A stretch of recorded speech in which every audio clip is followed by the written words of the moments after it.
I love to read a book and be absorbed in words to escape. Hi everybody, I was going to film a book haul as one of my online book orders has arrived, and that will be coming, but I thought instead what you deserved from me was something that I haven't given you in quite some time, and that is a book review, or in this case I guess it's also just a book recommendation. So my review slash recommendation is on The Little Girl Who Was Too Fond of Matches, and the author's name I am not going to dishonor by mispronouncing it. He is a French-Canadian author and I would absolutely butcher his name if I attempted to pronounce it. So this is the edition I have. I wanted to get this edition because it was the one I originally read. I first encountered this novel when I was 17, I think, in high school. Both my high school librarian and my extension English teacher recommended it to me. I'd certainly never heard of it before, and their recommendations left me a little concerned because they kept telling me that it's a really gripping, really interesting read, but it's also incredibly unsettling, and that is absolutely true. It's still haunting me years on from when I first read it. I didn't come into possession of my own copy until last year, I believe, but I'm happy to finally have it because I would like to reread it one day and see if it affects me in the same way as it did on the first read. I mainly wanted to recommend it because I've pretty much never heard anybody speak about it outside of the librarian and English teacher who initially recommended it to me. I don't really want to give a plot synopsis of this book because that would be giving away far too much, I think. Even the blurb doesn't provide you with any kind of plot details, it just gives praise for it. For example, the Toronto Star says, "It's a mix of horror and beauty, cruelty and enchantment, a strong brew of earthly detail, pure poetry, and suggestions of unspeakable horror." And that is completely fitting. So much of the unsettling nature of this book is that a lot of things are left unsaid and simply implied or alluded to. This was one of my first encounters with the book where the really horrific things weren't given in graphic detail but were instead just left to linger as possibilities in the reader's mind. And this was one of the first times that I'd really experienced an entire book built on that kind of effect, and it was really impactful at the time. It was the sort of thing where you'd be reading along and then put the book down and have to think about it for a moment, and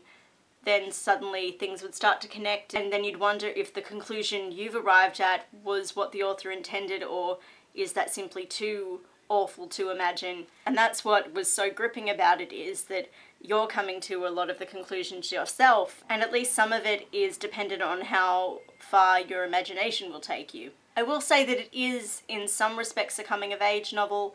It's also just a story about relationships and how human beings can treat one another.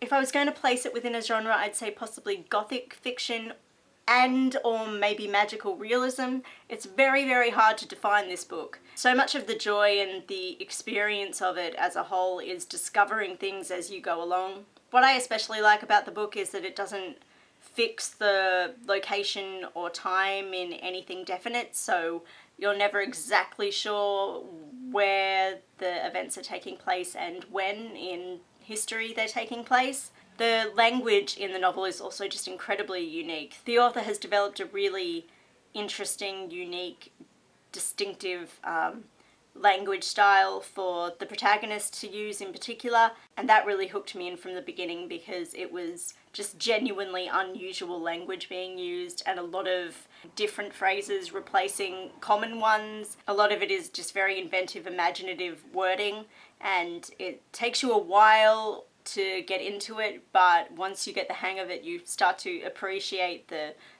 lyrical beauty of it, but it's never I'd never found it too heavy-handed, which was a big thing. I would say that I do think this is quite possibly a love it, hate it novel.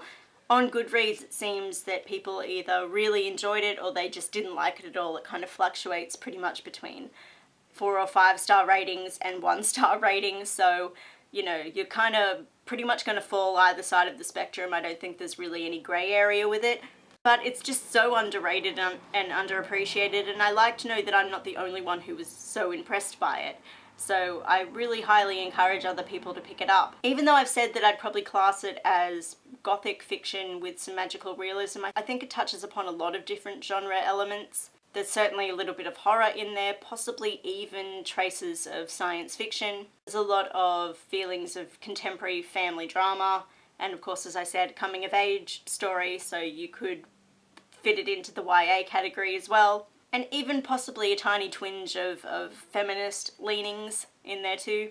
I do apologise that I didn't provide a plot synopsis, but I just really don't want to give anything away. There are so many discoveries that are intrinsic to the experience of reading the book, and some of them are really, really basic things that a plot synopsis would completely ruin.